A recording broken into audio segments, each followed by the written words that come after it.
New York City is the only place I have ever lived until now. For my entire life, 22 years, Manhattan and Brooklyn were my home, but recently I decided to go to Asia, where I am now. I'm in Hanoi, Vietnam, and I just wanted to make a video about what factors really led me to leaving my home and coming to explore Asia. So if we haven't met yet, my name is Etai. I am the Gen Z Yogi and your new bestie. I'm a yoga teacher, I'm a musician, writer, and painter. For the past 6 months, I've been on a solo travel adventure all across Asia. I got to Indonesia, Malaysia, South Korea, Japan, Taiwan, the Philippines, and now Vietnam. It's my first day here in Hanoi. I'm sitting in a beautiful park, and I just want to tell y'all what has led me to going on this adventure and what led me to honestly be sick of New York after 22 years. Long story short, it was yoga. I was never an athletic person growing up because I wasn't competitive, and all that was offered to me was sports. So as a result, I was never very in touch with my body. I was never in touch with my thoughts because I didn't have that mind-body connection that you might get if you work out a lot. So I was an anxious mess. I had acne all over my face.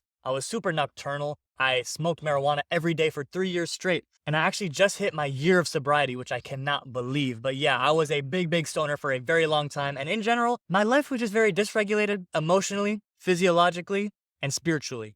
But then one day, my mom brought me to her hot yoga studio where she'd been going for years and years and years. I don't know why she even thought of it, but that one decision changed my life forever.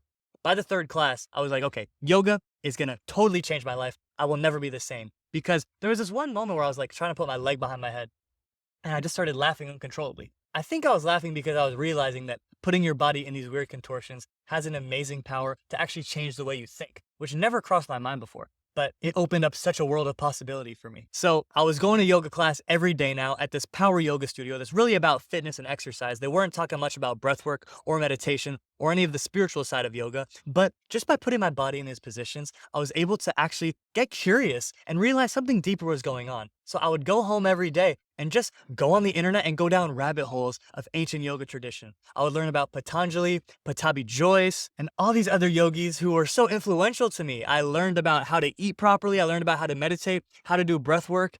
And I realized a connection between music and yoga because a little bit of context, at this point, I was 7 years deep into the band that I started with my best friends in high school called Laundry Day. And all I ever wanted when I was younger was to be a musician. I would watch Charles Trippy's vlogs about Warped Tour when he was in We the Kings, and I would think to myself, that's my dream. I just want to be in a band and go on tour with my friends. And then I achieved those dreams before high school even ended. We were opening for the 1975, Clairo, Omar Apollo, all our favorite bands, performing in arenas, touring all across North America and Europe. And then COVID happened, and all our touring stopped.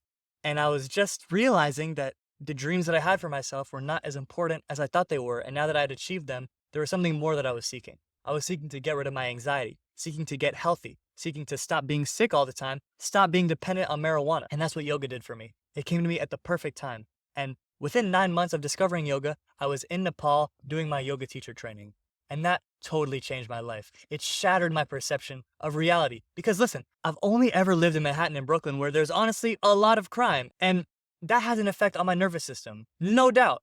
And then when I went to Nepal, I realized that there are places on this earth that just don't operate like that, where I can trust everyone and respect everyone. That is not a thing that happens very often in New York. When I came back home, I just realized that there were more options. I didn't have to subject myself to this crime, to this lack of safety, to this hustle and grind set that's so pervasive in New York. And I vowed to return to Asia to continue exploring. So I kept working as an elementary school music teacher, which had been my side hustle for the last 2 years, and I just stacked a bunch of bread, saving up for that moment where I could finally take flight and explore the world. And this May, on May 10th of this year, I left my band, I left my girlfriend, I left my family, I left my job, I said deuces, I'm going to Bali. And I went to stay with my best friend Raja, who lives in Bali, and those were 2 amazing months with him. And it was just the launch pad for an amazing 7 months at this point that I've had in all these other countries that I listed at the beginning of the video. So what have I learned? I've learned that the world is way bigger than New York. Listen, they call New York a melting pot, and that's exactly what it is. I used to think the entire world was contained in New York, but the ingredients cannot be extracted from the stew of the melting pot. It's like you can eat carrot ginger soup and think to yourself, wow, this tastes delicious, but it's actually an entirely different experience